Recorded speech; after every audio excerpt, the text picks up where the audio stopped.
Yo yo, what's up mga kabutingting? Yan good day po sa ating lahat mga kabutingting at welcome back sa ating munting channel. Yan mayroon ako ditong ginawang twin tub washing machine. Ang brand nito ay Boston B. Ito ay 6.5 kilograms at hindi ko na ibinahagi kung paano ko ginawa. Ang problema nito mga kabutingting ay yung kanyang gear case. Yan ito.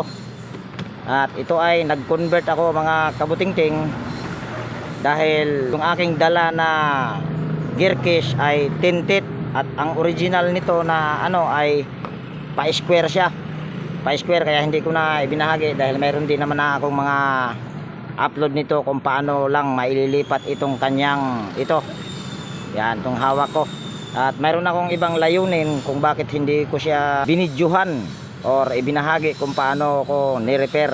At bago ko ibahagi yung aking layunin kung bakit hindi ko siya ibinahagi yung pag-repair nito, ay disclaimer lang mga kabutingting. Lahat po ng video na ina-upload ko sa aking YouTube channel ay based lang po sa aking experience at hindi ako dito nagmamagaling. At kung bago kang napadpad dito sa aking munting channel, baka pwedeng hilingin ko na rin yung inyong pag-subscribe at pakipindot na rin yung notification bell at ilagay sa all para ma-notify ka pag mayroon akong mga bagong i-upload na video.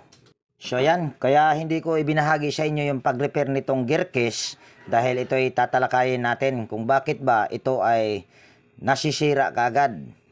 At ang tawag pala nito sa iba mga kabutingting ay gearbox. So ayan mga kabutingting, paano ba natin malaman kung sira na itong kanyang gear case or gearbox kung tawagin ng iba? At malalaman mong sira itong gear case mga kabutingting dahil maingay ito at tutunog ito ng ganito. Grrrr! Pag maingay yan siya, so hindi mo na siya magagamit ng maayos mga kabutingting. Kaya kailangan na yan siyang palitan. Katulad ng reklamo sa may-ari, ito yung may-ari sa washing machine na ito daw ay maingay. So pag sira na yon or maingay na, so hindi na siya iikot ng maganda ang ikot dahil bukod sa maingay ay hindi na rin yan siya makakaikot ng mabilis dahil pudpud na yung pinaka gear niya. At para maiwasan natin mga kabutingting yung pagkasira nitong gear case, may dalawang dahilan ako mga kabutingting kung bakit nasisira yung kanyang gear case. Una ay kulang sa tubig, tapos marami yung kanyang damit na ilalagay.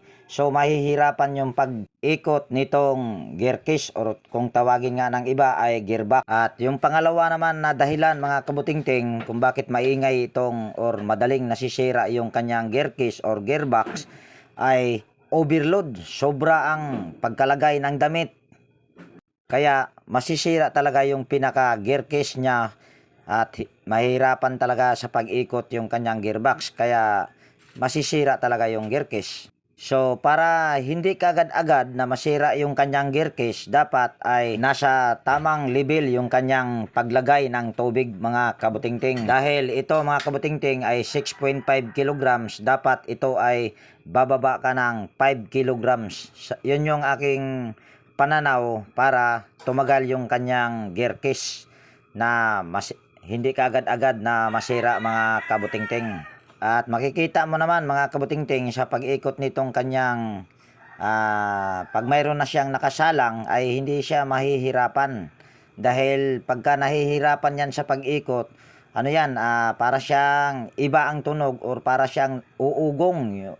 Yung iba yung pagkatunog ng ugong niya pag umikot. Dapat ay yun nga, kailangan marami ang tubig at hindi dapat siya overload sa paglagay nitong damit pagka tayo ay magsalang ng labahin. So yun lang yung aking layunin mga kabutingting kung bakit yung gear case ay hindi ko siya ibinahagi na sa inyo. Yan, sana ay mayroon kayo ditong napulot na kunting kaalaman mga kabutingting. At yung aking ibinahagi sa inyo tungkol dito sa gear case at paano ba ito magamit ng maayos para tumagal yung kanyang gear case, lalo na pagka replacement, dapat ay hindi overload at the same time ay dapat marami ang tubig kaysa doon sa isasalang na labahin para nang sa ganon ay hindi mahirapan yung pag-ikot ng gear case or yung pinaka gear niya sa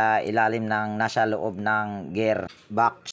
So ayan, bali dito ko na tapusin ang bidyong ito mga kabutingting, at kung mayroon ka ditong natutunan, baka pwedeng palike at pakishare, at higit sa lahat, kung bago kang napadpad dito sa aking munting channel, baka pwedeng hilingin ko na rin yung inyong pag-subscribe at pakipindot na rin yung notification bell at ilagay sa all para ma-notify ka pag mayroon akong mga bagong i-upload na video. Laging nag-iiwan sa inyo ng ingat tayo palagi at God bless po sa ating lahat mga kabutingting. Yan, bye-bye na po. Okay na to, ma'am? Yan, okay na daw mga kabutingting.